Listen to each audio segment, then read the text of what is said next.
on, everybody? Welcome to the Speed Limit 155 podcast. My name is Trey. I'll be I guess you can call it the host. I don't know. We're just going to sit here and talk for a little bit and talk cars. If you're out there, we are live on YouTube. If you're watching this in replay or listening to this in podcast and you kind of dig what we're talking about, we invite you to go see our new channel over on YouTube. It's called Speed Limit 155, where we talk cars. And my main channel is Ghost Tactical, and that's more the gun life and all that, which I love. I love it to death. But this is another, part of the life that I enjoy and all of that. So we like having fun talking cars. So we're going to do this for a little bit, and I'm not sure how long we're going to stay on. We've done a few of these, and we've, ironically, um, on the podcast form, like when I upload those into podcast form, these have been actually pretty damn popular the last couple we did. So I think there are people out there that are gun people, that are car people. A lot of car people are gun people. So I think it might be a kind of a cool thing. But we're out there. We are also simulcasting this on our main channel right now on the Ghost Tactical to kind of maybe draw some crowd in and maybe that like the car stuff. But we're here with our good buddy Chase. He's from Flow Rida. And yeah, I see you rocking the logo. This weekend, a big weekend or something like that? Yeah, man, it might be a touch of a big weekend. I am a absolute dyed-in-the-wool Scuderia Ferrari fan, and it is the first race of the season for the Formula One calendar. Yeah, I have never really gotten into racing in general. I'm not a big NASCAR guy. I know that some of the guys and all of that. I'm the guy that's gonna like turn on the Daytona 500 and the Indianapolis 500 with like 25 laps to go. You know what I'm saying? Yeah. Like I'm also the guy that really wants to like turn into a baseball game in the seventh inning or a basketball game in like the fourth quarter and just kind of see how it ends. But as far as like Formula One, like I don't have a damn clue. I enjoy like the track of Formula One. I think it's a really cool. It's not just the turn left ovals. It's the lot of actual driving that has to be taking place. Yes. But I don't know anyone. So I don't like have a person to like follow. And I'm that guy. I don't want to follow like the superstar, I want to follow someone that's pretty good, but like maybe the up and comer or is kind of like people forget about. So if I was gonna like watch someone this weekend in F1, like who's that guy or gal, I guess. Who's that guy to kind of look out for that might be like the up and comer or something? The cool thing about this coming weekend in F1 is the guy I would say to really pay attention to, especially for us as Americans, is Logan Sargent. This kid, He's the first full-time American driver in Formula One since 2006. Oh, wow. Okay. And So who does he drive for? Is he a Ferrari guy or what? He's for Williams, which Williams used to be a pretty major team for years in F1. They've had some hard times the last several years. Yeah. They're kind of at the back of the grid now. Now, is that because of engines or crew or drivers or what?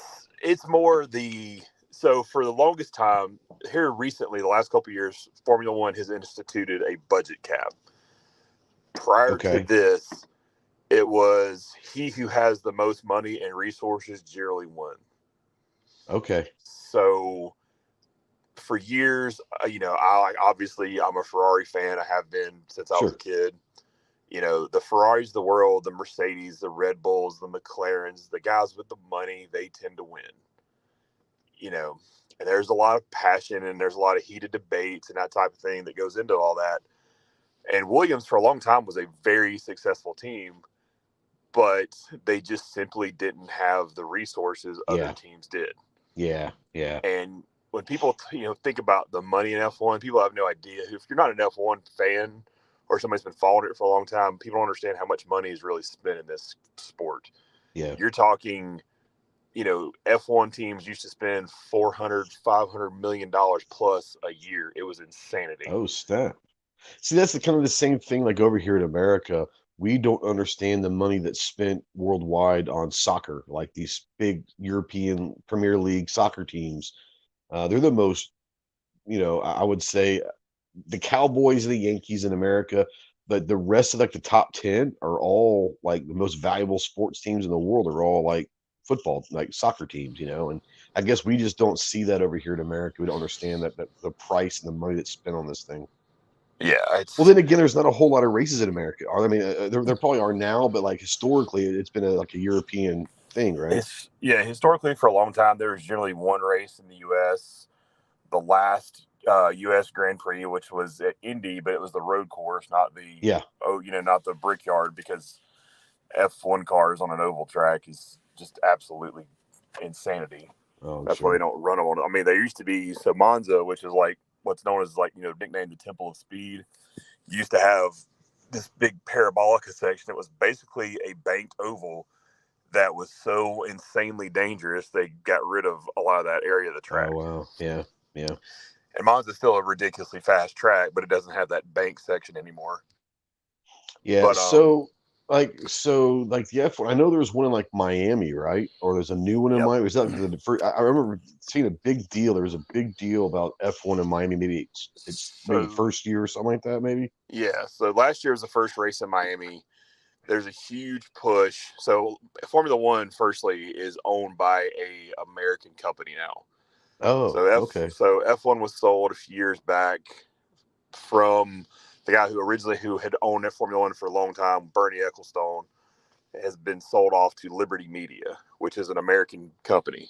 Oh, okay. So you have an American company who is really wanting to put more in America. So 2013 was the first race in Austin, right outside Austin, Circuit of the Americas, which is, for a modern track, is a very good venue.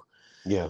This year they introduced Miami. It was past season they introduced Miami, and this year they're going to introduce Las Vegas. So they Oh, are snap. literally Nice. going to run the Vegas Strip at night.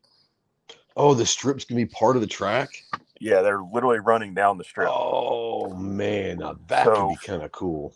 Formula One is known for these like ridiculous street races. Obviously, the Monaco Grand Prix being the preeminent Now that's street like race the in the biggest. world. That's like the Daytona of FF1, right? Yeah, I mean Monaco's huge. So Yeah. Monaco's for us is Labor Day weekend, so it's literally the same. It's the same day the Indy 500 runs.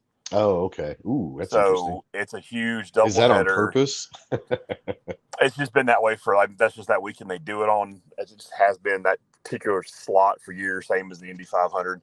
Yeah. A lot of people think that it was done that way intentionally years ago to keep American drivers from trying to compete in one or the other. Yeah. Trying to keep certain talent in, the older indie leagues, trying to keep people from being in one sport or the other. Because, years ago, guys used to be able to jump around sports. Right. They'd race Formula One this weekend. They'd race Le Mans series the next weekend. They'd race, So Le Indy one Mans in weekend. what, June? Is that right? Yes. Yeah. I think it's June. Now, do they Yeah. still have the 24 hours of Daytona? Is that still a thing or no? Every year. Roll It's still 24. a thing? Okay. Yep. All right. So that's your first big endurance race of the year. So I like endurance racing too. I personally do not care anything about NASCAR. I don't.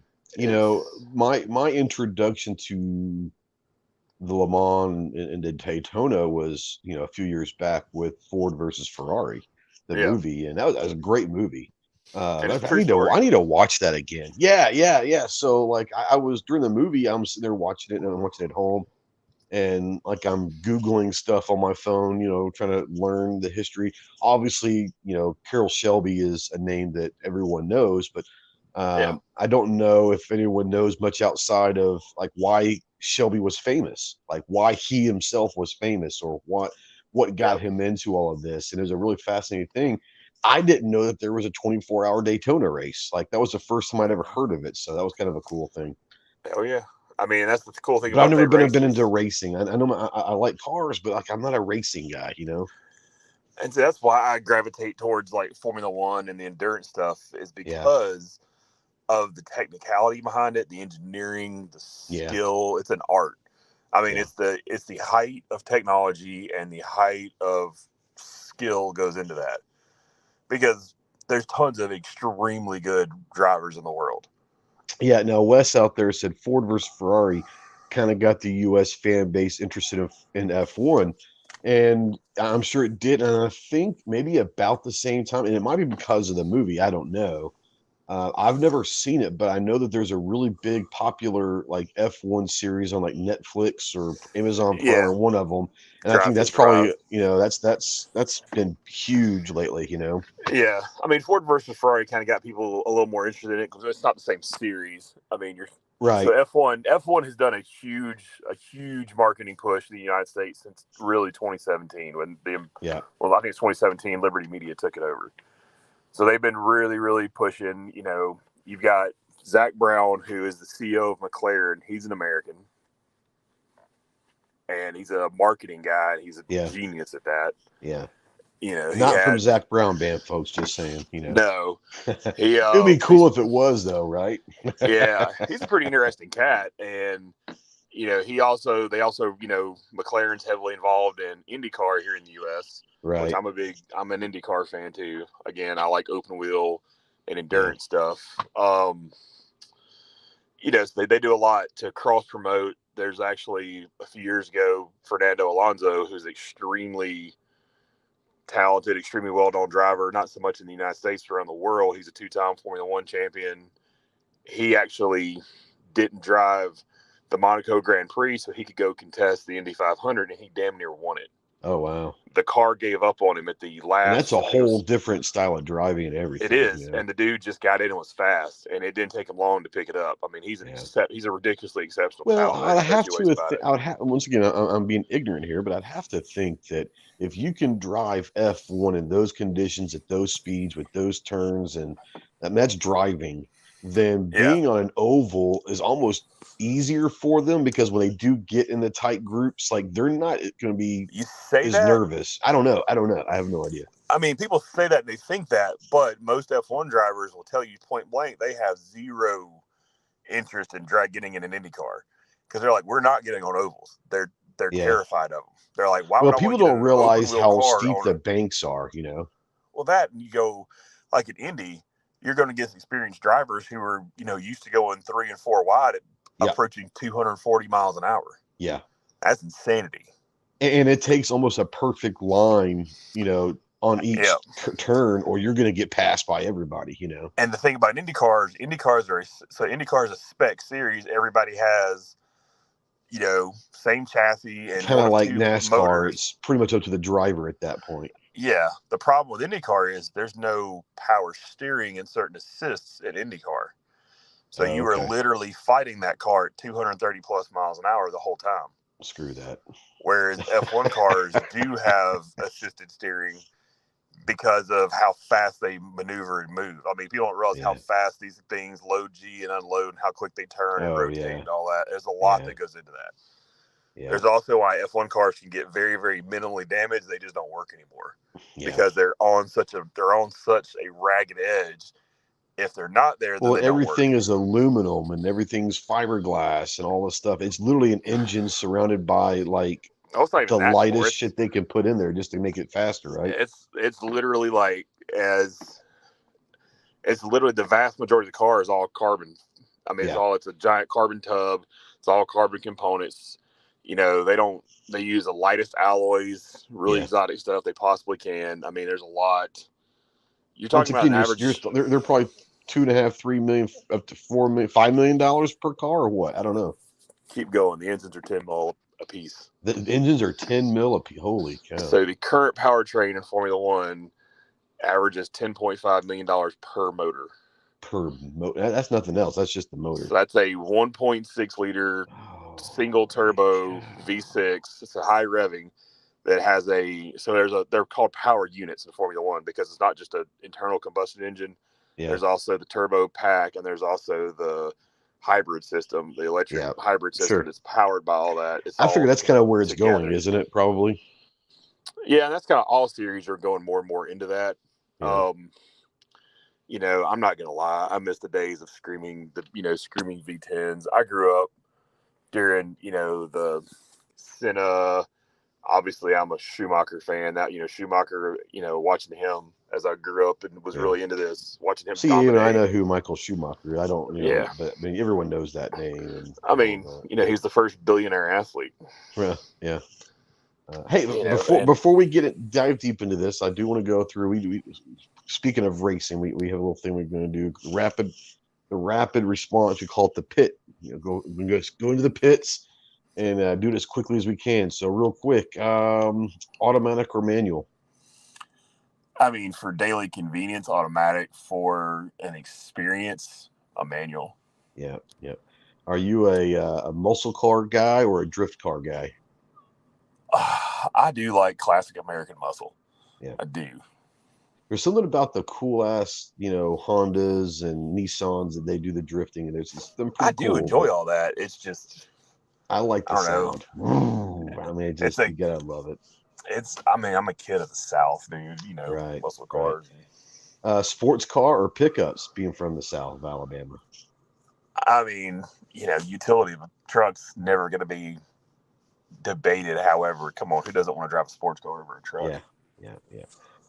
This is not going to be necessarily a rapid response. It very well could be. Dream car. Money's not an issue. Dream car. I know we kind of talked about this before. Yeah. If it was going to be just one single car, and actually me and some buddies were talking about this the other day at one of the shows I was at. Well, let me put it to you this way: your dream car that you would actually drive, not just have as like sitting in the 1,000 miles a year or something. If that, yeah, if I could physically afford a Ferrari 250 GTO or a Ferrari, like a 58 Testarossa, which is a 250 base car.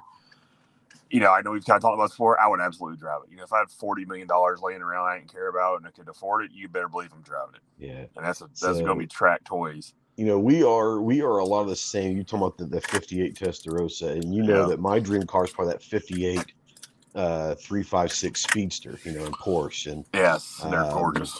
They're just gorgeous. And the funny thing is like I know there's a lot of people in the car world that frown upon kit cars. But you know what? Like, there's something cool. Like, I know I'm never going to be able to afford a $250,000 Speedster. I get that. That's the starting price. But I can't afford one of those kit cars, like one of those Spider Speedsters. I can go and spend 40 grand on a kit car on a VW chassis, and you can put whatever engine. A lot of people actually keep the old Beetle engines in there because they sound like those old Speedster. Yeah. And you can drive the shit out of those and never have to worry about anything. And that's what I would want to do. Like, I'm a guy, when I get a car, like, I don't want a show car. I want a car I drive, Yeah.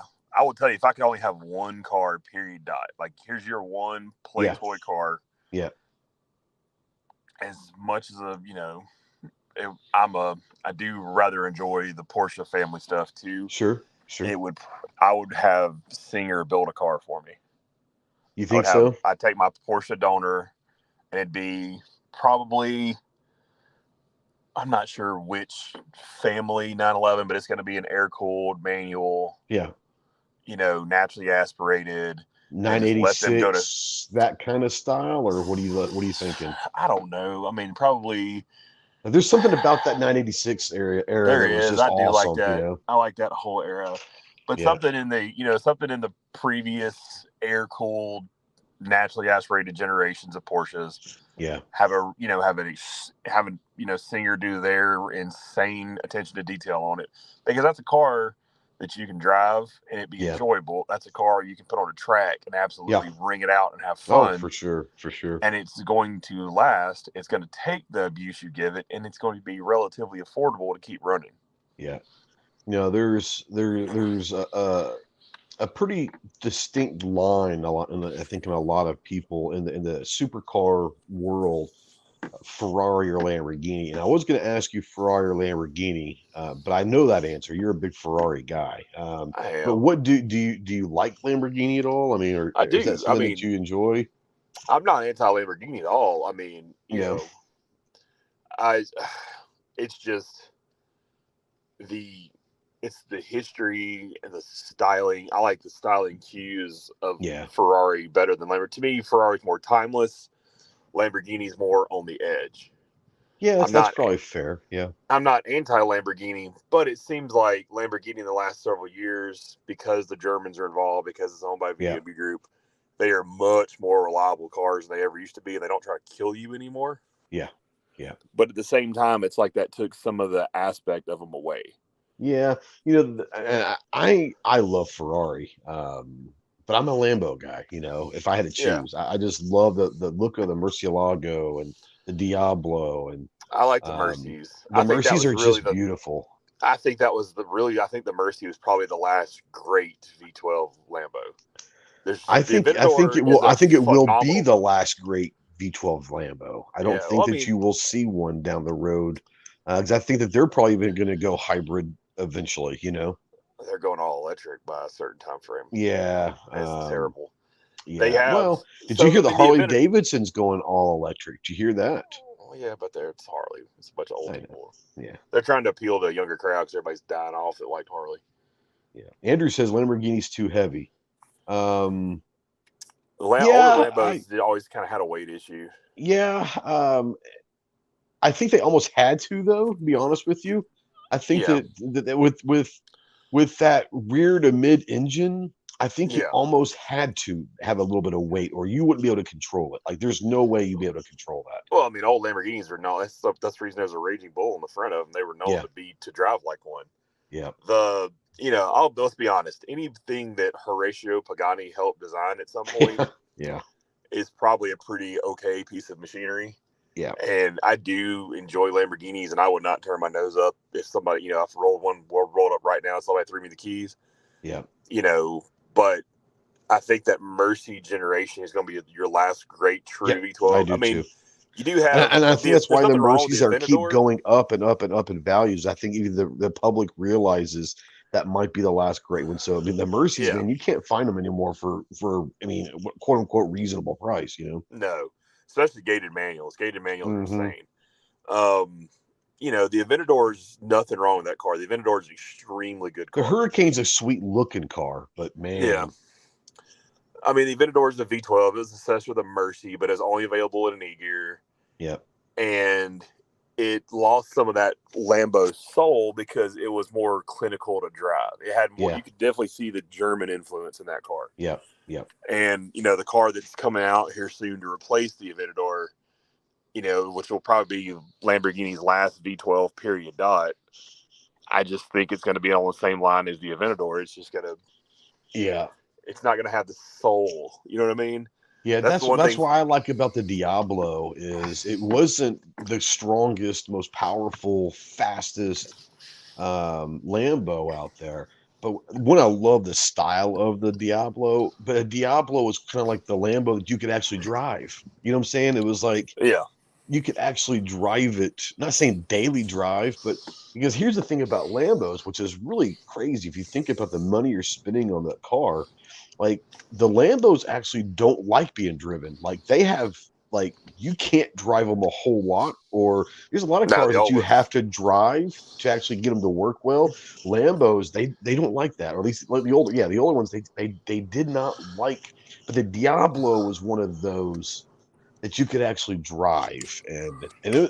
I like the look of the Diablos back in the day. I do too. And so, I mean, the older, especially some of the cool, downdrafts and Yodas Yeah, and stuff yeah. like that. Those are cool cars. Now, are you a Countach fan?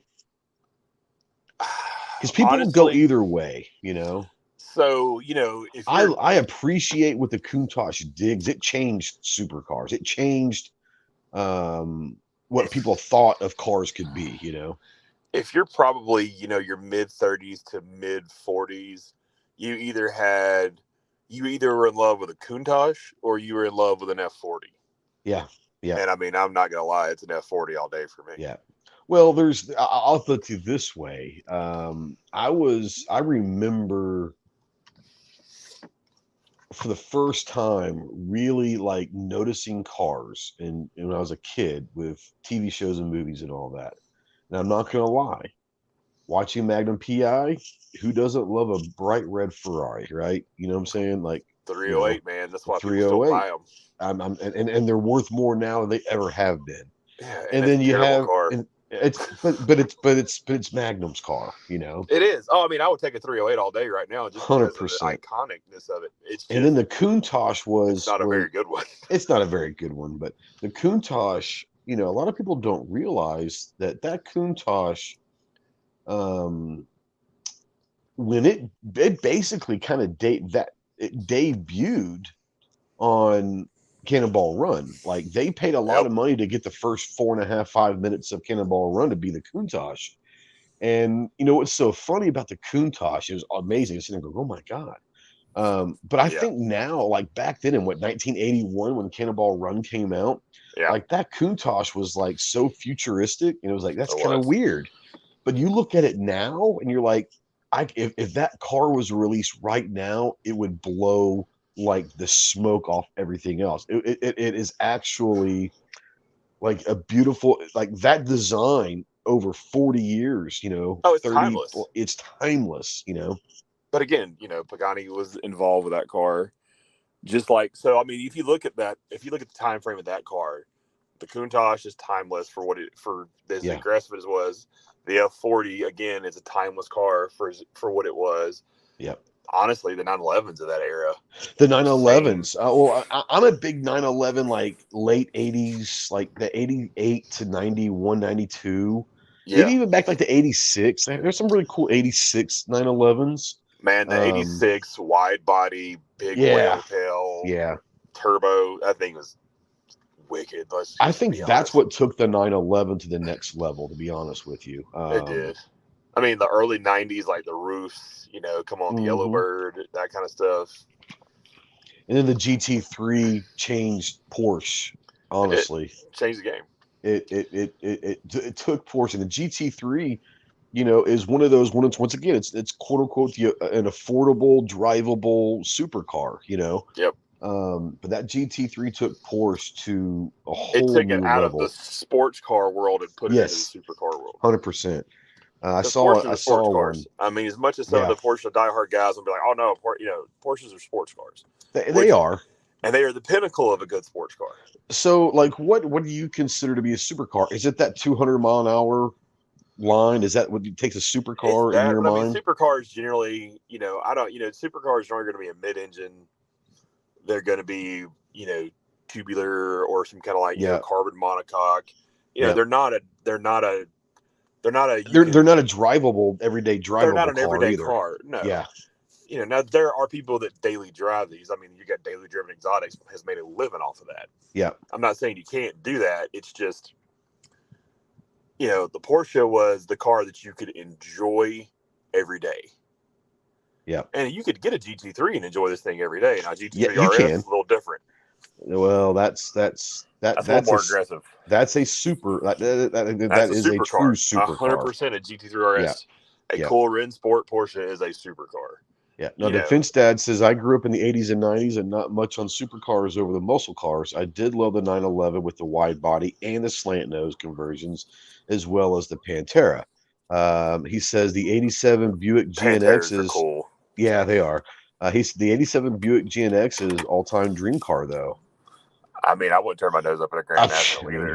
Who would? Wouldn't? I mean, you're talking, but you're talking about a car that it's not a sleeper car, but it kind of is. You know what I'm saying? Dude, I remember the first time I ever saw a Grand National up close. Buddy of mine's dad, who was, he was a serious gearhead. Like it looks like it should be fast, but you don't realize how really fast they are. Well, no, but it looked like an old man Monte Carlo. Yeah, basically. And you're like, his dad was like, super weird about this car. The first time I saw it, I was like, it's a Buick. I didn't know what a Grand National was at the time. I was like, well, you think of Buick, you think the old grandpa Park Avenues, I was like, my grandma's got one of those. I was like 13. And then I was like, ooh, he pulls the hood up. I'm like, wow, that's a really big turbo. Yeah. Hold on a minute. Then he first time he ever started it. Yeah. And I was like, I get you. I know what this is. Never mind. Yeah. Let's do this one real quick. This will be a fun one. Trans Am or GTO? Ooh, that one's hard. That's a tough one. And because I have a special place in my heart for Trans Ams. And briefly owned one. Did you really? Yeah, I'm a Trans Am guy. I like, and especially Trans Ams over Firebirds. It's just something, I I want the fire. I want the stupid chicken on the hood and all you that gotta have the stuff. Thunder Chicken, man. You gotta have it. You gotta have it on there. My You know, grandfather, he GTO had was always one. too big for me. That was my thing. Yeah, My mom's very first kind of car. blocky almost. You know what I'm saying? Yeah. Like a little too blocky. My mom's first car was a '67 Firebird. She refused to drive it because it was a stick, and my mom to this day has not learned how to drive a manual. Yeah. Yeah, She my got a Ford grandfather Maverick had instead. one, and I always wanted that to be my first car. And he died when I was 13, and my aunt ended up Yeah. getting it, and which was fine. I mean, it's my aunt; she's his daughter.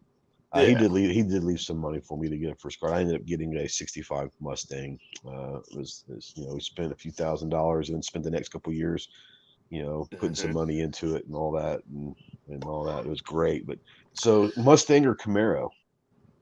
Uh, early Old, old, Camaros, old or new, I guess, like first gen. Yeah. I like.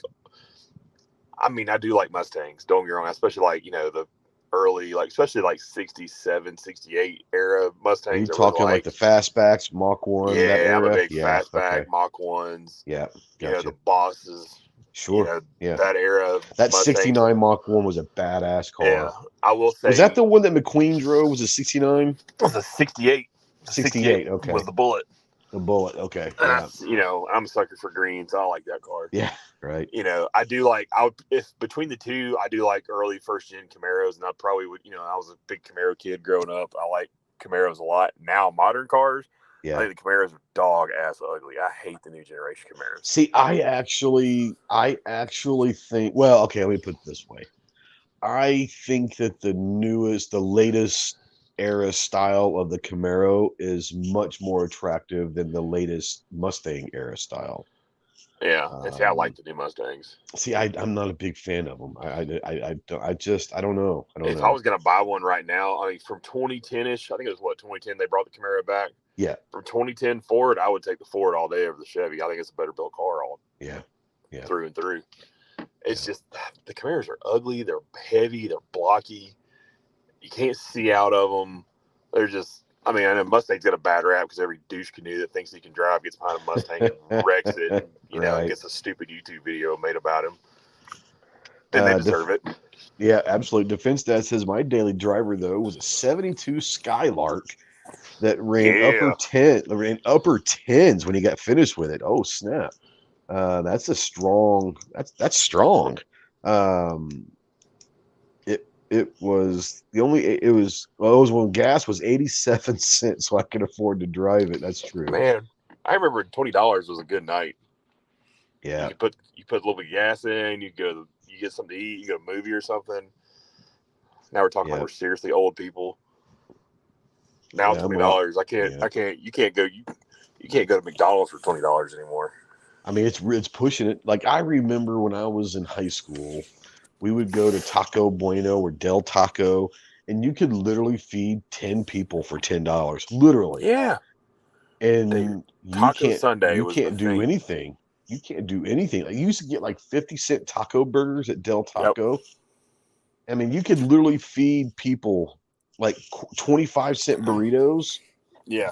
I mean, and you can feed 10 people for $10, and you can't do you Dude. $10 might get one person fed these days. Well, I mean, even let's be really honest. Even like 15 years ago, when the dollar menu was still an actual dollar menu. Yeah. Now it's called You the know, value menu because they can't even keep their straight face talking about a dollar menu. like when we were teenagers, we had a Wendy's like right down the road from us, Yeah. and for like $5, we could eat like a king every night. Yeah. Oh Like yeah. Oh hell yeah. Yeah. you know, Wes says we go the Mustang and Shelby Mid American Nationals here in Tulsa every year in June. That'd be fun to go to. That'd be yeah, really fun. Wes said that in high school he could fill up his gas tank for less than $10. Oh yeah, for sure. It was when I was in high school. Like you're talking about a gallon of gas being like I remember when like premium was like 85 cents a gallon, like premium. oh yeah. I And mean, I remember being a kid, absolutely filling up for less than a dollar. yeah, no, When I was old enough to drive, it was a little over a dollar, but it wasn't crazy. yeah. It was Now like a dollar. Gary says, listen, these whippersnappers talk about being old, please. Now here's the thing. Gary was on Lewis and Clark's expedition to the West. He was used to the horse and carriage. So That's true. I mean, he was there when um, Henry Ford unveiled the Model T. he was there when Henry Ford was born, probably. So Yeah. You remember the original Benz? so I learned something. Did you know that the first electric car was built like in the 1800s? Yep, I didn't know that until I did. recently. That's interesting. It's It was amazing what happens when the Henry Fords of the world that take a combustible engine and say we need oil and gas, and yeah. Well, it had um, better range than the electric cars did, well, and that's it still the did. But case. what would happen? What would happen if Henry Ford's if the Model A's and the Model T's and all that were electric? It would be interesting to see what the world would look like with electric cars for the last 150 years versus gas. You know what I'm saying? That'd be terrible because I would never hear what a glorious Italian V12 sounds like, Yeah. or you never hear what an amazing American V8 sounded like.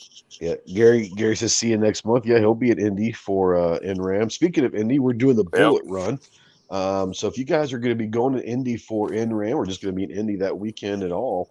I did start a thing called the Bullet Run. It's going to be kind of fun little rally slash scavenger hunt. And the finish line is going to be in the parking lot of the Indianapolis Motor Speedway. And a matter of fact, I've got a conference call with uh, people may or may not know this. I'm a golf pro by trade.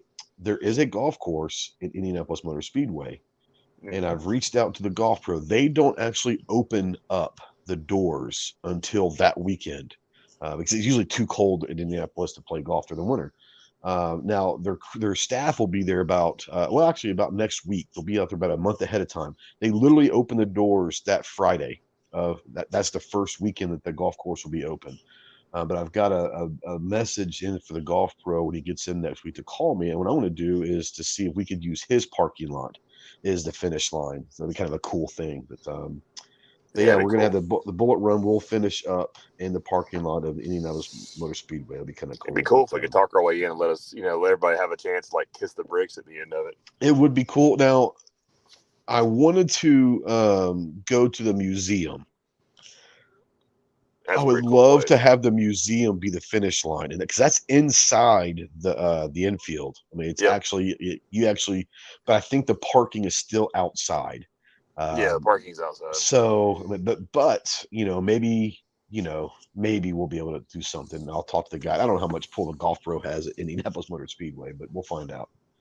Yep. Um, Defense Dad says, hell, in 1957, we had the technology to get 50 miles per gallon, but the big oil companies squashed it. That's what I'm saying. Like, you know, big oil is the reason why the electric car craze has only become really big in the last 15, 20 years. For the last 100 years, the And oil they're companies and Detroit squashed all that. electric cars are only to what it is now anyway because they're allowed to be Yeah, because there's yeah, so much money in the battery packs and that's components and it. that type of thing. That's it. I mean, let's be honest, we've had hydrogen technology forever too, but they keep that Yep, squashed because that's no money in that. yep, yep. It'll be interesting to see what happens. And honestly, the Priuses of the world that were kind of like the first ones to kind of kick off the whole hybrid thing. But Mm-hmm. it took someone like Elon to basically say, fuck the government and fuck everybody else. Like, let's do this. And I don't care if they want us to do it or not. It took the wall, that kind of barrier to be kicked down. Not saying that Elon was the one, but Elon was He made there. it cool. He made it cool to sit there and He say, "Look, spearheaded the move. Yeah. we can make electric cars that don't look like these dumbass boxes. Like we can actually make them pretty cool, and we can No. make them fast, and we can."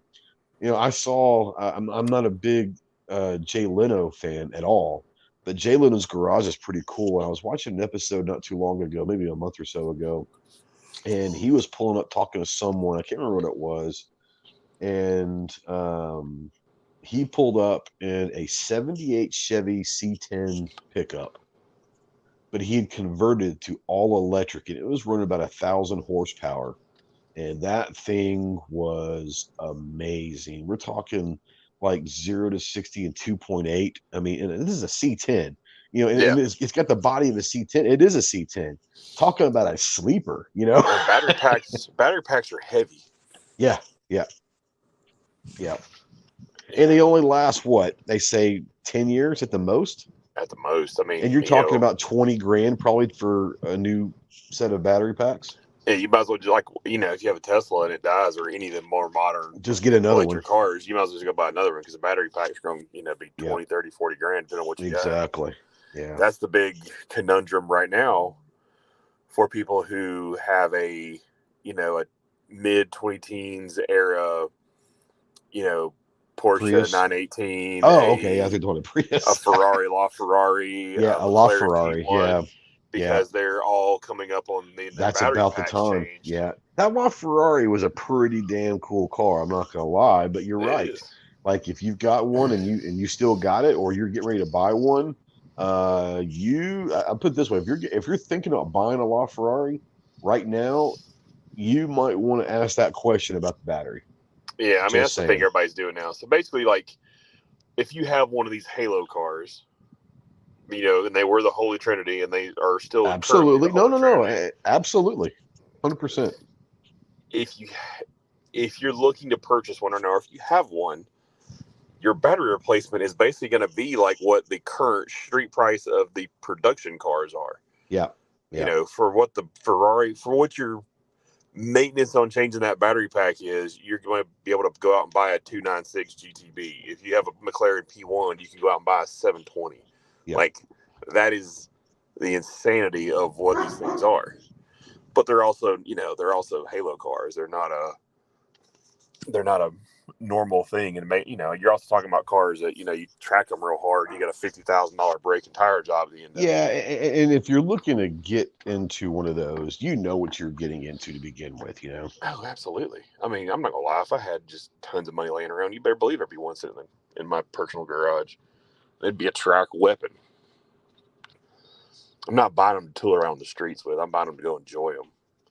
That's a whole other thing. Have you ever, you and I have talked about this, but have you ever like been on a track like a NASCAR or Indy style track? Have you ever Oh yeah, either driven or ridden on one? Because I don't think people understand what those tracks are all about, you know? it's a different animal. I mean, I've never drove a oval. I mean, I've drove like dirt ovals and things, but like like I've had these, the ride along experience kind of stuff on the oval tracks, and that's all fine and good. It's cute, whatever.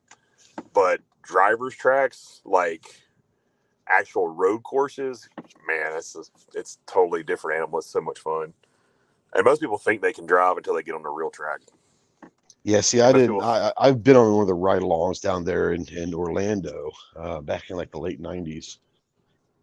We went to Disney and I got to do one of I think it was the Richard Petty drive-along experience is what it was called back in the day.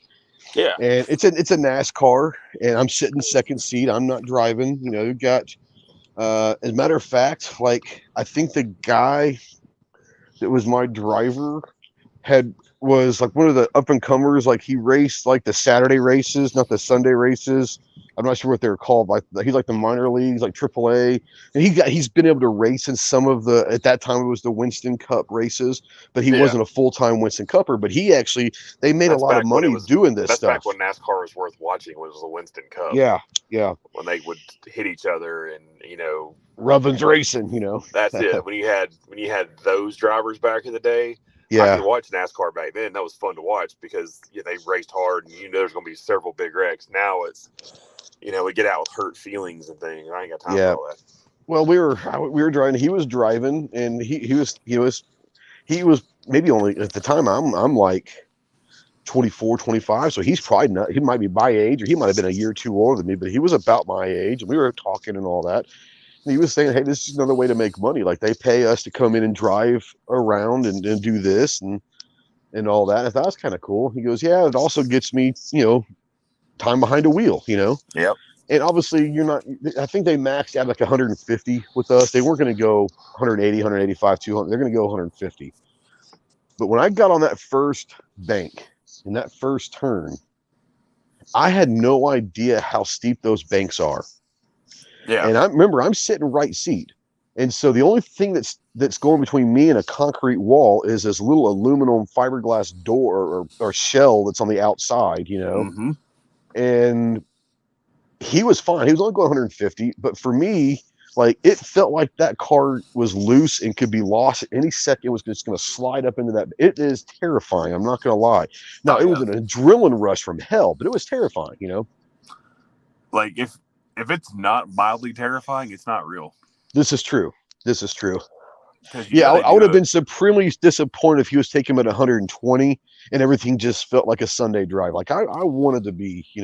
And he told me, he's like, look, we can't go more than 150. That's like insurance and all that. We can't go the more, but I want to get it to 150. Like, well, I'm going to give you a run. I was like, hey, let's do this. I told him, look, I've jumped out of planes and helicopters. Like, I don't mind the adrenaline rush. And he goes, we can't do very much, but I'll take it to the limit that we can take. And I was like, cool. So it was cool. Like I said, yeah. different feeling. Now you were talking about NASCAR kind of changing. Do you think the Earnhardt death Oh, is 100%. where that changed? Big time.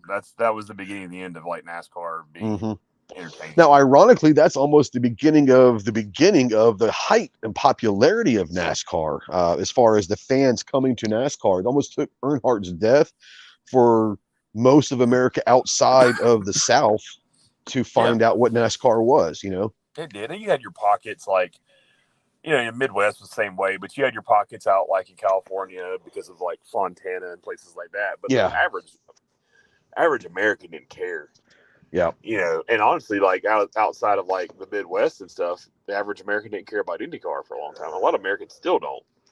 And it's one of my best buddies from the Marines, he died. He's not with us anymore, but he was from Indianapolis, and I remember him telling us, like, the town of Indianapolis for Memorial Day weekend, like, shut down. Yeah. Like that if you lived in Indy, like you knew that you were going to spend that weekend, and it was like a whole week. And I don't know if it still is, but it was like a whole week of racing, the speed weekend. And so they spent all week.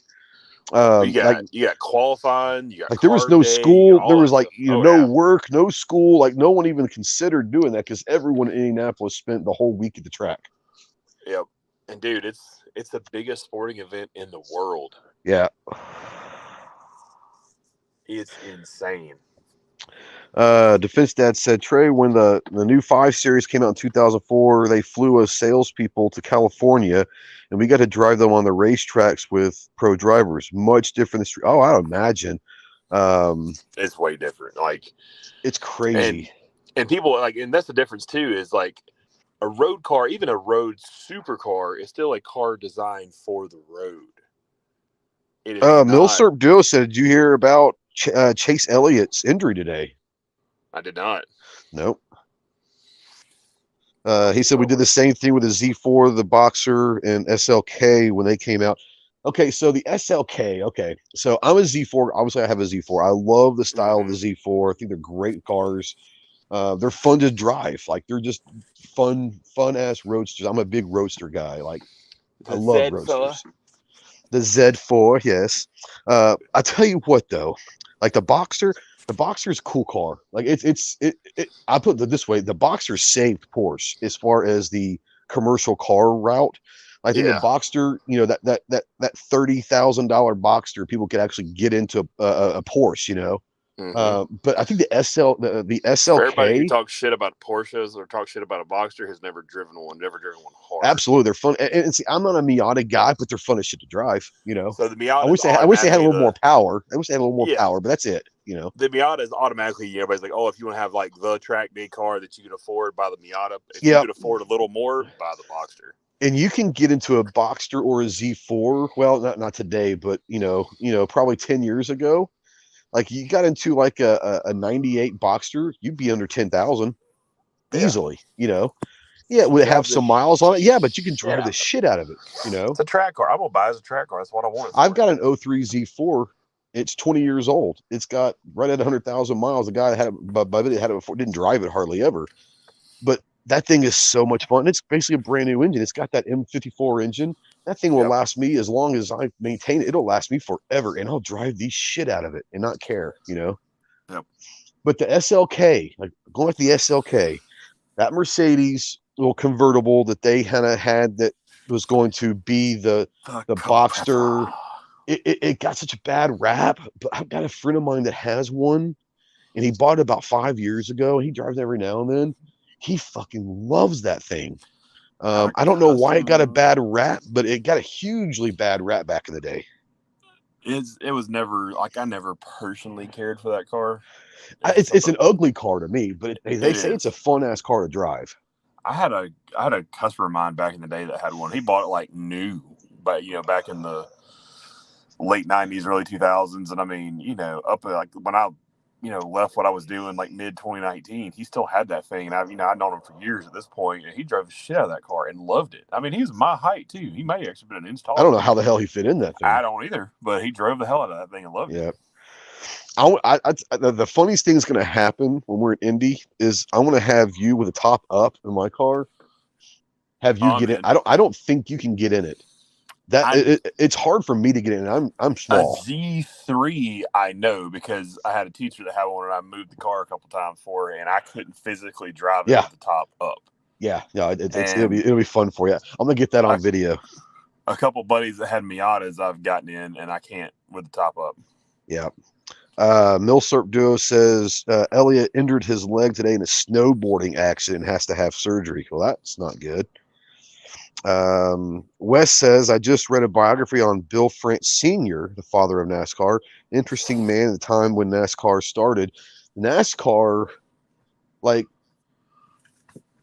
talking about the South, like, it is the bootleggers, like, the bootleggers cars that were there to outrun the cops. That's how it started, 100%. Defense Dad says the SLK developed a reputation of being a girl car like the Lexus S430. So the Boxster. The Boxster did too. The Boxster was the girl's Porsche. That Boxster's fun as shit to drive though, man. Well, what happened was back in that point in time, you started having the, guys really getting interested in GT3s and that type of thing and 911 turbos. And that was really the major ascension of Porsche in the United States. And so that was how they got their allocation. Buy my wife a Boxster, and I get the 911. And Now, here's also the other part of it is I think that owning a Boxster now is much more accepted than it was back then. But back then, not only being the wife's Porsche, but it was also, you can't afford a real Porsche. But they didn't understand that was Porsche's whole thing. That was the stepping stone Porsche. Like that was the one say, look, not everyone can afford $120,000 911, but you can afford the baby Porsche, that's got the either the 4, you get into a 6, but it was usually they were 4 cylinders. Now they were turboed 4 cylinders, but they were a good little 4 cylinder, but you could get into it for at the time like 30-35 grand. And what happens with that is you buy that and then you end up getting the 911. So they were actually brilliant in that way, Oh yeah. I mean, like right now, currently, the Cayman is just, the Cayman is the sister of the Boxster, and the Cayman's a fantastic car. Like that's honestly for the money's one of the best driver's cars. I was going to say it's probably the best everyday driving Porsche out there. But honestly, one of the best looking, more modern cars is that Cayman GT4 RS. That thing is wicked. Well, any of the RS series are going to be pretty wicked. Let's just I mean, honest, the regular GT4 is a cool car, but the GT4 RS is like it checks all the boxes if you're a driver. Now, Defense Dad's bringing up the 308. He said the Ferrari 308 was fun. I had to squeeze into those cars. I had to take my shoes off to operate the pedals because they were so tight. Well, they were the racing pedals. Like that's, once again, Ferrari super small footwells. But that's the racing side of Ferrari. That's just what it is. And they're still not normal pedal. They're still pretty tight. They're better now. Yeah, they're tight. But they're still gonna have that's kind of paying homage to the racing side of Ferrari because let's be honest, Ferrari was a racing company, It is. Enzo built road cars to find Enzo, that's exactly right. Enzo, and let's be honest, I think that you talk about the Carroll Shelbys of the world. I mean, He built Enzo cars to Enzo finance Ferrari racing. Enzo Ferrari is the godfather of sports cars. Let's just be honest. Yeah. He did it the right way. He did it, talking about, hey, I don't care how much this costs. Let's get it done. And if someone built something better, like a week later, he had a new car out. He was like, nope, no one's going to overtake us. And that was kind of a cool thing about the whole Ford versus Ferrari, is I think that there was a respect that he had for Shelby. I think he had the respect of Shelby saying, look, you did it, man. Like, you did it, and congratulations. Now I'm going to beat your ass He didn't like to eventually, lose. but that was a cool thing about Enzo, is he respected someone taking a chance. They were both, old school racers, and they respected it. Yeah, Because, I mean, Enzo, drove way back when. yeah. But that was a different era, too. Yeah. Yeah. He said he was 6'2", 300 pounds back then. Fitting into a 308 with the top up must have been fun. At 6'2", 300. Must have been fun with the top up. I mean, most of those cool vintage cars are pretty rough in general, because people were just smaller back then anyway. I mean, I'm 6'3", so, I already look like I'm a freaking clown car to begin with. That's the cool thing about being small, is sports cars are built for smaller people, Yeah. Well, you should see Alex Albon try to climb in an F1 car. He's 6 foot tall, and he's a giant on the grid. Everybody else is, they're short guys. Well, most of the drivers are that 5'8" to 5'10", Yeah, more towards the 5'8", Oh, there's freaking Goober jumping in. What's that? But yes, Lamborghini was a tractor company before it was a car company. He says, forget the cars. I want the Lamborghini tractor. I mean, like, if that was a thing, how badass would that be? Oh, no. Lamborghini is a tractor company. 100%. They still build tractors. They still build them? To this day, they build tractors. I didn't think they still built them. Nope. To this day. And they're expensive tractors, but they still build them. I remember seeing, I don't remember if it was American Pickers. I don't remember. It was a while ago. They got a call from this lady, like in Iowa, right? Yeah. And they had a Lamborghini tractor there. It was an old one. Yeah. But they were called because, like, this lady's husband had died, and he had these cars and this barn and all. Talking about a bar find, and a bunch of cars, like old Jags and all this stuff. Well, one of them was, by the way, like the old Jags, like the cool ass roadster Jags, Yeah. But he had gotta say like Jeremy Clarkson, the Jag. Yeah. But they had this. They had it's either 57. I think it was a 57 356 Speedster, right? But it hadn't been touched forever. It was old. It really hadn't. It needed a lot of love and attention and all that. And so they come down, and she was only asking, like, hey, for 50,000, and they're like, oh shit, but they also knew what it was, right? Yeah. And she didn't know what it was, right? And so they're like, look, this is a car that needs to be like, this is $1 million car, ma'am. And she's like, really? And she's like, it doesn't even run and all that. And she goes, no. Like, it's $1 million car. They ended up getting a hold of Jerry Seinfeld. And people don't know Jerry Seinfeld's a huge Porsche guy. He hates Porsches. Can't stand them. Yeah, can't stand Porsches, but he owns like 20 of them, and like the most rare Porsches, right? He doesn't own normal Porsches. He has no, weird, like one-off, like super well, special. dude, he comes to Iowa in this barn and is talking to this old lady, offers her 1.2 million on the spot. And she's like, I don't understand what's going on. Like, I had no idea. I don't think my husband knew. He knew. He knew. He sounds like, he knew. He knew exactly what he had. He knew what it was. That's why it's still here and in decent That's why shape. it's here. Exactly. That's why it's been in a barn covered up and all that. And he ended up buying it for he offered like 1.2 million. Obviously, she took it. It was probably worth more than that. He lowballed her, I'm sure, because he knew that she did. But he was also fair. Like, look, I could offer you. I pay you the 50,000, but it's $1 million car. He bought it, and it was the coolest thing. Like, they found this original, everything matched original Speedster in some barn in Iowa, and the lady only wanted 50 grand out of it and had no idea she was sitting on $1 million car, you know? Yeah. It was just nuts. It's just cool stuff like that. Let's see here. Look up the Lamborghini Spark. So let's see here. Well, Defense Dad was talking a minute ago about like the Lotus. I've been fortunate enough to get in a few Lotus. Like a Spree or what? Like these are more modern, like Alans and Elise. Oh, okay. You know, I have been in a Spree. The Elises are pretty cool. The Elises are pretty cool. Yeah, I never got to drive in a Spree. I got to get in one time, but a Spree's always had a reputation for being notoriously difficult to drive. Yeah, and I always thought that was like, for me, the Spree was always, the Spree was always the coolest looking of the Lotus. I think so. I think to this day it still is. Now the Elise to me is kind of the Boxster of Lotus, where it was an everyday drivable Lotus, you know? Yeah, it's a Toyota Camry motor. Yeah.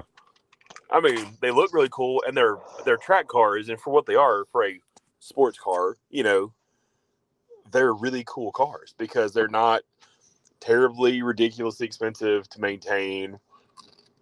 Yeah, they're reliable. Now they're known for some of their fit and finish not being that great, but it's a British company, so we expect. Yeah. But Milsurp Duo says, I want a World War II Jeep to restore it. I just think that would be a cool project. I'd love to do 82 Monte Carlo or a Buick Regal NASCAR clone. That with the wrap even, that'd be kind of cool.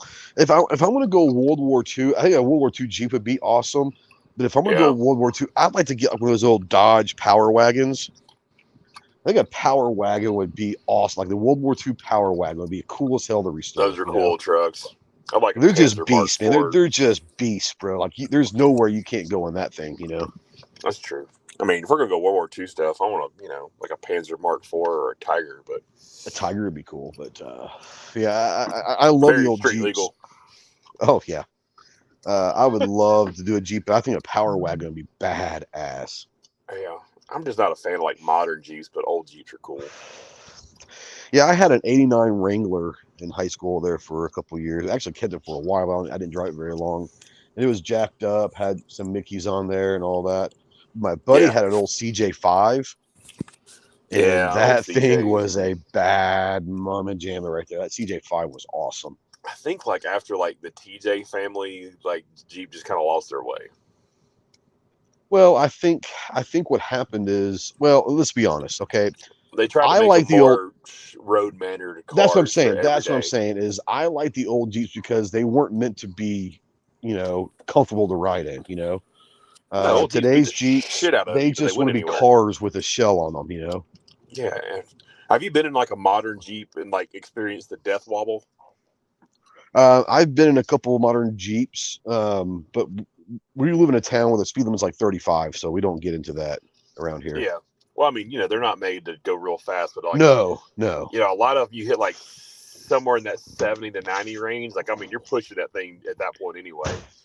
But they start like this monstrosity wobble in them. I'm like, it is, you know, I'm not going to lie. I do tend to have a little bit of a need for speed. Oh, I have a very heavy lead foot. Not that I'm like, my insurance will confirm that, by the way. Not that I'm trying to do anything ridiculous, but you know, I'm an efficient driver. I want to get where I'm going.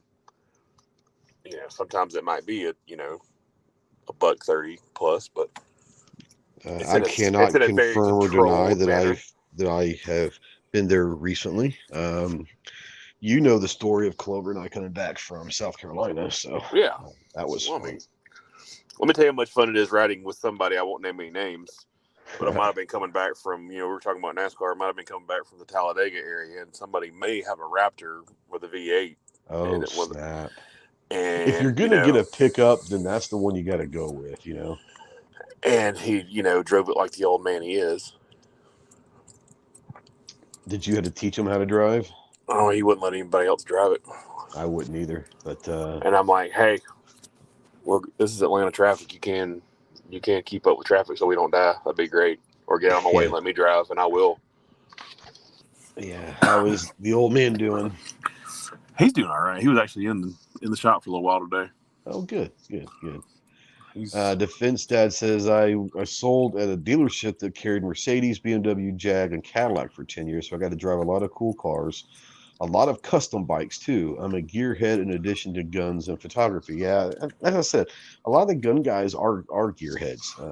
They love cars. A lot of car Yeah. guys are gun guys. As far as go ahead. I was gonna say I'm an engineering guy. I like the engineering behind stuff. That's why guns. I'm into guns. I like cars. I like watches, all that stuff because I'm into the how the stuff works and is made. See, I don't understand how the stuff works. Like literally, I can change oil, change spark plugs, the basics.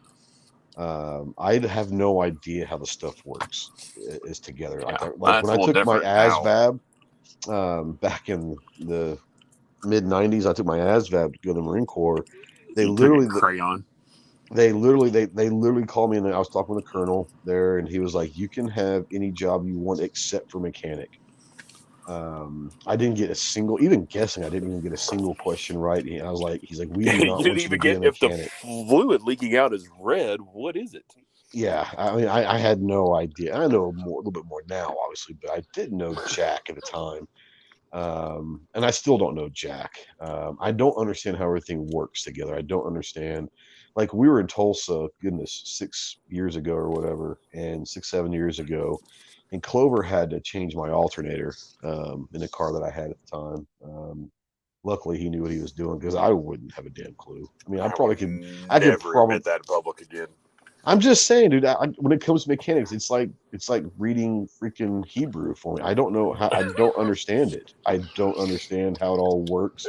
Now, could I get like instructions in a YouTube video and all that and figure it out? Yes, but I wouldn't understand what I was. Does that make sense? Like, I can do a lot of stuff. I just don't understand like how it's supposed to, like what it. I understand what an alternator does, and I understand all of that, but I don't know how like everything works together in this machine.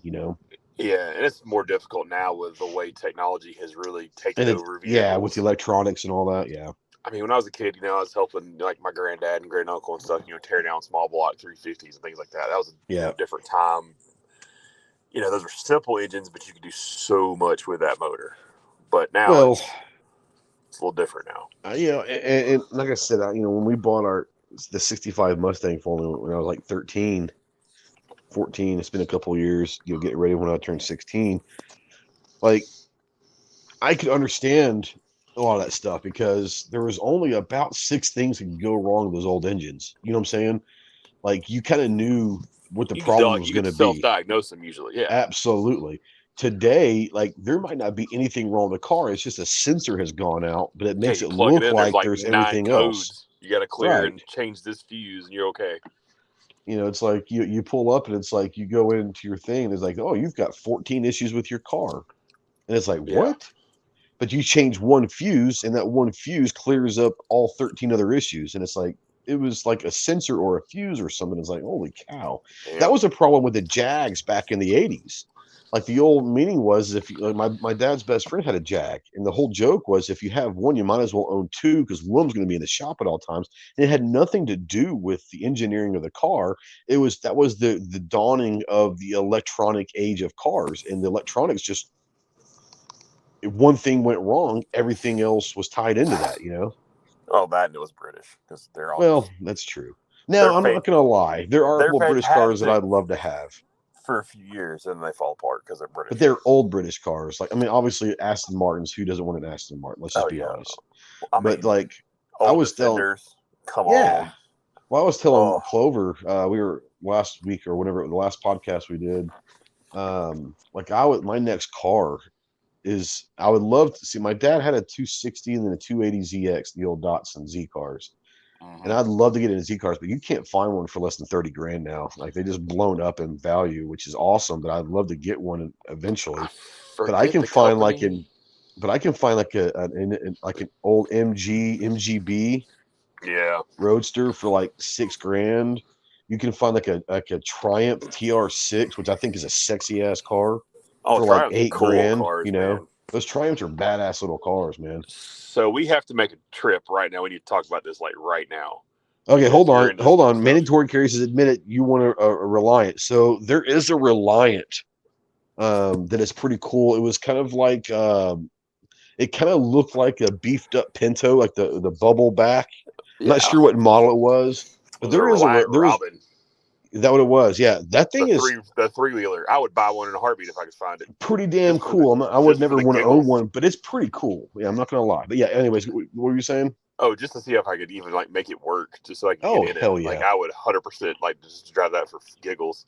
absolutely. So if we all end up doing Talladega again together, Yeah. we need to have a day before or after I can take you down to Barber. Okay. Because one, you need to see the Augusta of American racetracks, being a golf guy, because this place is immaculate like a golf course. Oh wow. But you need to see the museum.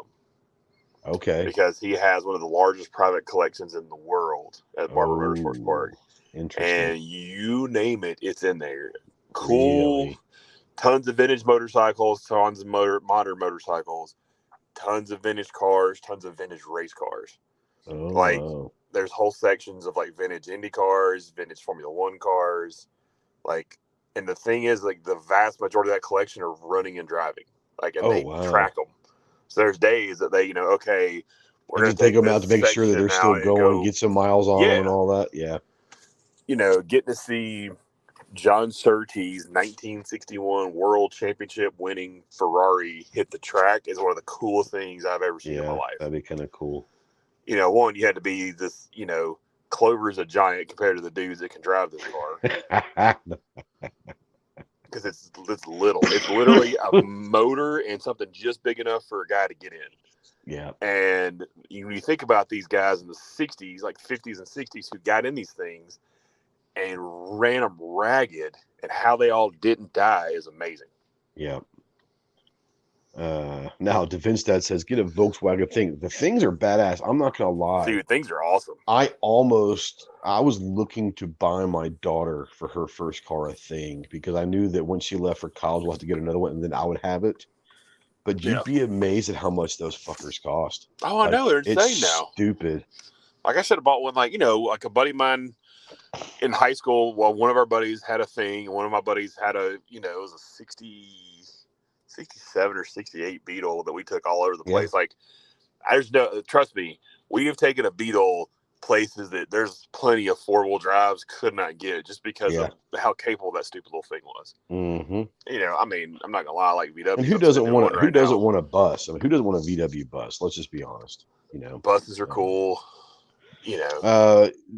Mandatory carrier was the thing. The amphibious. That was the amphibious car. Well, it was supposed to be. They ended up not necessarily being amphibious, but the idea was there. They made a German command car for the war, and then they just made it something else afterwards, and we just pretend it didn't happen. Yeah. Now, you were talking about bikes. Are you a bike guy? I do like bikes, too. I love bikes, but I'm terrified. I'll never own one. Oh, I shouldn't say that. I'm not terrified of the bike.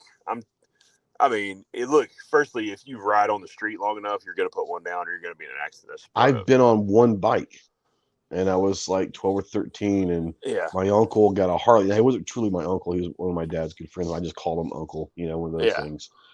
He got a new Harley, and he came by, and he's like, well, come on. I was like, hell yeah, let's go. I was like 12 or 13, Jumped on the back of that thing, and he laid it down. And no one was hurt. I mean, the bike was scraped up, but nothing really was bad. He just hit some loose gravel, and nothing you can do about that in some situations. Mm-hmm. But ever since then, I've just been absolutely terrified of bikes. Now, I'll say this: I would love to own one, but I'm not a big Harley guy. I'm a huge fan. I think one of the prettiest things ever made is like an old Indian Scout. I love Indian Scouts. For some reason, I just think they're gorgeous little simple bikes, Yeah, I like a lot of the older stuff like that too. Some of the older Harleys I like. I'm not a big modern Harley guy. Yeah. But like old Indians, Triumphs, Nortons. Yeah. I like some of the BMW bikes. They're not like the Goldwing style or the cruiser style, but like the actual bikes. My daughter is a crotch rocket fan. Like my daughter is a huge, like she's a huge into, like, she likes the Hayabusas, the Kawasaki's back in the day, the Hondas back in the Yamaha, all those, like the 80s and early 90s. But like the Hayabusa, I think that Like, I don't know, for some reason she wants a Hayabusa. I'm like, that's a 200-mile-an-hour bike. Like, there ain't no way. Like, you're 5'1", there is no way you can handle that. From somebody who went down that path many moons ago, Yeah. you need to ride a Hayabusa before you decide you want one. Right. Because it does.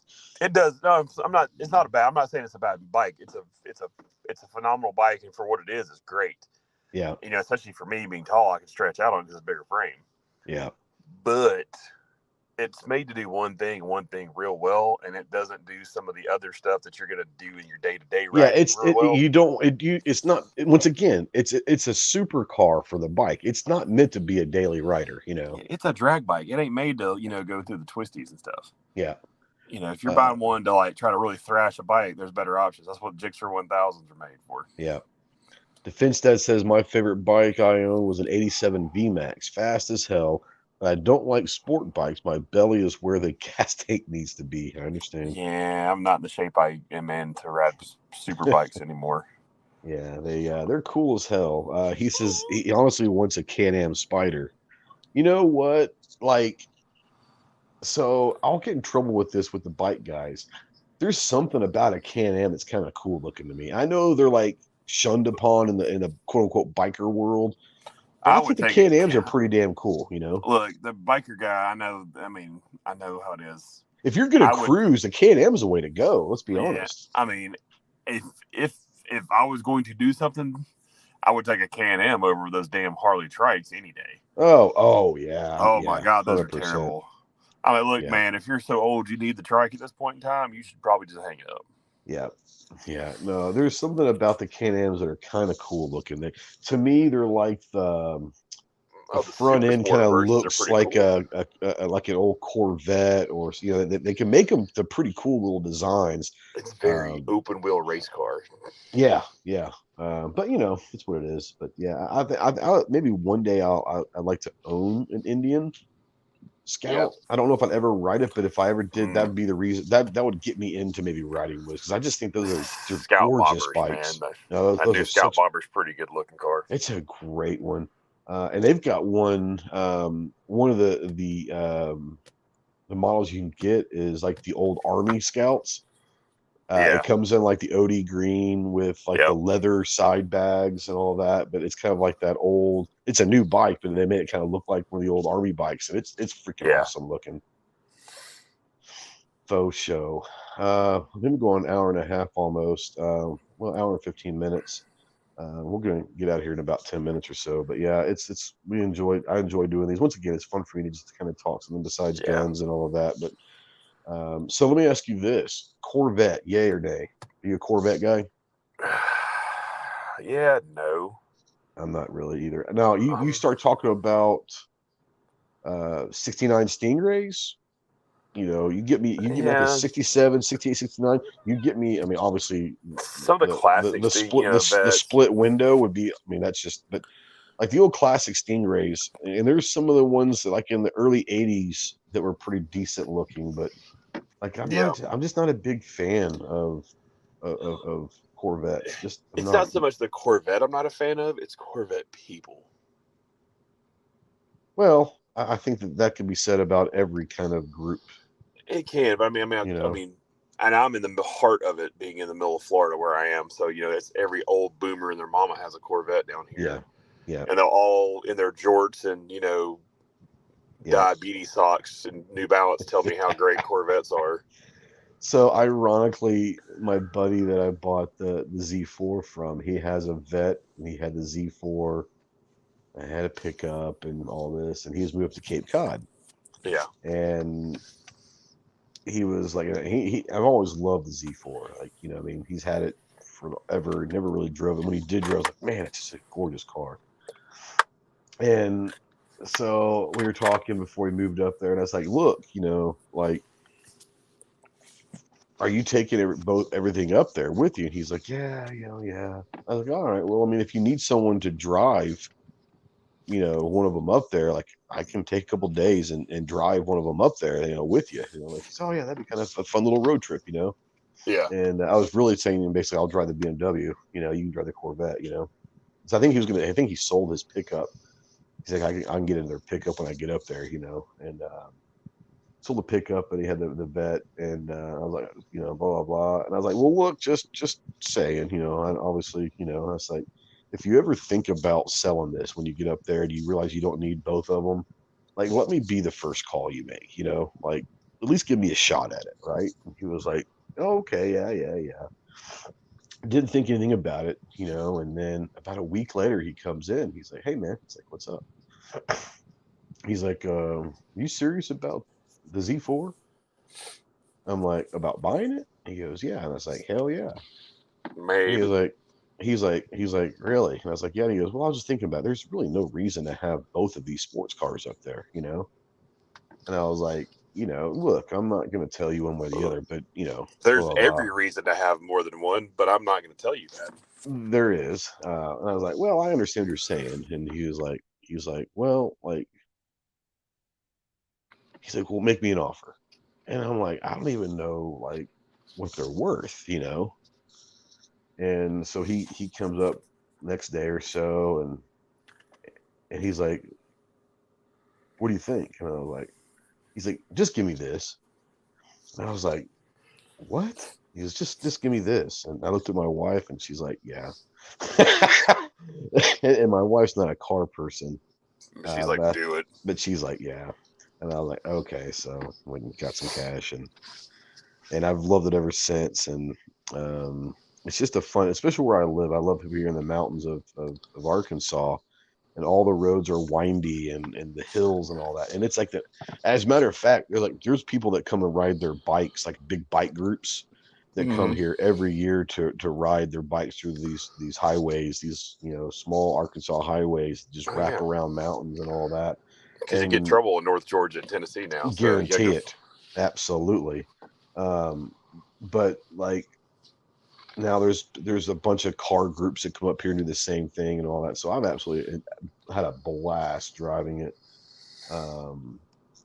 It he drove it maybe like less than 5,000 miles a year, and I put 5,000 miles on it last year, Yeah.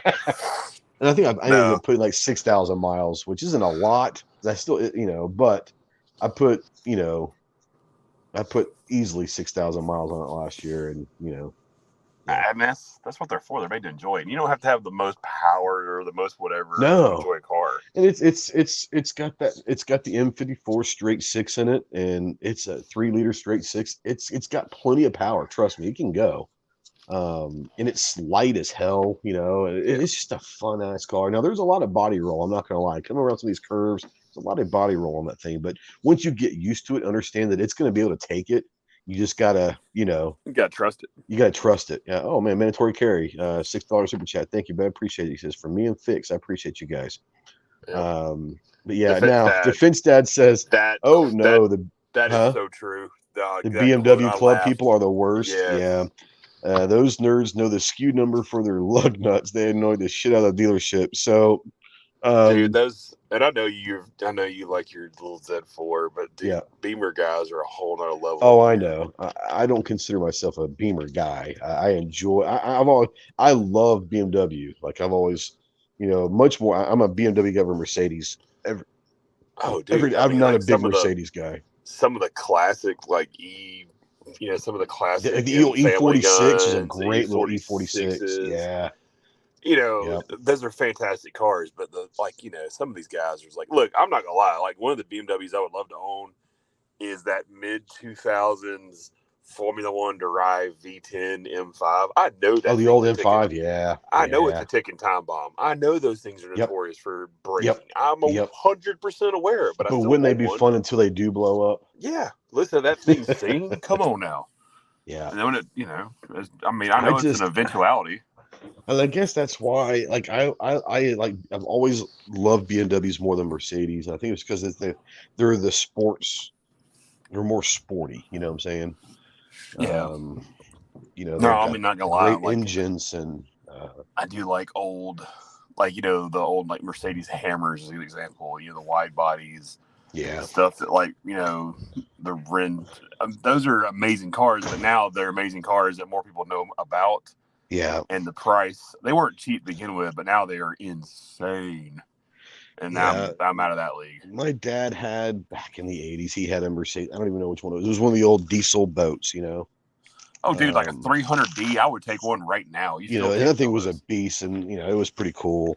Yeah. I tell you, if I was going to buy a modern, quote unquote modern, like in the last 10, 15 years, I'm not sure what the actual name of it is, but it's like the old like SUV that kind of looked like a Land Rover, a Mercedes SUV. That's Oh, a G-Wagon. Those things are freaking badass. I mean, if I hit, Powerball tomorrow, I can tell Yeah. you right now that as a daily driver, I would probably buy an AMG G-Wagon just so I could go peasant. Now, and that's another As I thing. kill. If you're gonna do Mercedes, you need to go AMG. You got to go AMG. Yeah. I mean, just so I can watch all the dinosaurs die every time I push the gas and watch my Oh gas yeah. needle drop. Yeah. Because I'm driving a 650 horse, twin turbo V8. Yeah. That guzzles premium, and I don't care. Nope. Not a care in the world. Every time you stand on the gas, you hear Greta Thunberg like scream out of the back. That's of funny. It. That does it for me. It really does. Yeah. Yeah. That'd be kind of a cool thing. Same with supercharged Range Rovers. They're just amazing. Yeah. See, I'm a Land Rover guy, more than a Ranger. I had a 95 Land Rover back in the day and love that thing. The only reason why we got rid of it is, we had my daughter and all that. Well, my wife doesn't drive stick, and my Land Rover was a five-speed manual. Yeah. And we got rid of it because she didn't want to learn how to drive stick, and so I had to get her a freaking. I got her like a Lincoln Navigator, which is a great vehicle. I had it forever. Yeah. But I would have loved to have kept that Land Rover as a family car, but I sure as hell wasn't going to teach her how to drive stick on that Land Rover because, I mean, anytime it took the shop, it was $1,000 bill, no matter what you did. It's at least $1,000. So I wasn't going to teach her how to drive stick on that Land Rover. No, you go find something that's let's be honest. A manual transmission now is like this day and age is the greatest anti-theft device on the planet. 100%. Yep. And this I remember back the day you could rent. Like I've even thought about trying to go find a rental company that still has a manual. You give like $20-$25 a day and teach her on that. But even but you can't find manuals even at rental car. Like you just can't find them anymore. Like they're just not there. Yeah. And the manuals, everyone knows, most people know that manuals used to be cheaper, a few $1,000s cheaper than the automatic versions of the cars. Yeah. Not that way. If you can find a manual, it's probably $10,000 more than the automatic version. I mean, when Road and Track does like a, here's the list of cars still available with a manual this year list, that's not good. Yeah. And now look, and people who are like, oh, manual, like, look, I'm not anti dual clutch trim. I mean, they're amazing, especially performance cars. Physically, I tell you what, my wife's Camry, she's got like that top end sport version, and it's got the dual thing, and you can go to sport mode with the paddles. That that little Camry will beat some people's ass that people don't even think about, and they're cool as hell. But but if I'm going to have a quote unquote manual, I don't want paddle shifters. I want a freaking shifter. I say that, but like in some of the modern, like legitimate supercars, it's amazing. Well, I would, if I'm going to get a Mercy, yeah. I mean, obviously, finding a shifter Mercy is impossible. If I could afford it. So I mean, like a modern supercar, yeah, a paddle would be fine. That's just the way it is. But like that's one of the things that I loved about the Z4 is it got me back into a stick, and it's just I love driving a stick. Well, I mean, that's the thing people don't realize too is a modern manual transmission isn't the same as it was back in the day anyway because of the amount of help with the synchros, all that stuff. If you have a manual transmission 25 years ago, it's not the same as when people harken back to 1960s era, the golden age of muscle cars and European sports cars and all that. It's a different animal. Yeah, I learned to drive stick on my dad's 280ZX, and that thing was such a great car. A great car. Well, those are cool. And then, an Italian gated manual, there's just nothing like it. No, there's nothing like it. Just the feel of the sound is amazing. Yep. Yep. Especially. Oh, yeah. Just funny. All right. Well, let's kind of get out of here. I thank you for coming on, bro. Um, Yeah, man. yeah. One last question. One last question. If you could find a project car for like under 15 grand right now to build and have fun with, what would it be right now? Probably late 80s, early 90s, mid 90s era 911. 911. Yeah. Just You know, because you and I it's a were talking driver's about the car. 944. I'm surprised you didn't go like an old 944 I 944s are cool too. I do like because you can them. find them for pretty cheap, I bet now. Well, I mean, we say that. So all the 80s, 90s cars that, we kind of grew up with are all Yeah. going insane because everybody who's our age is like, can afford to buy them now.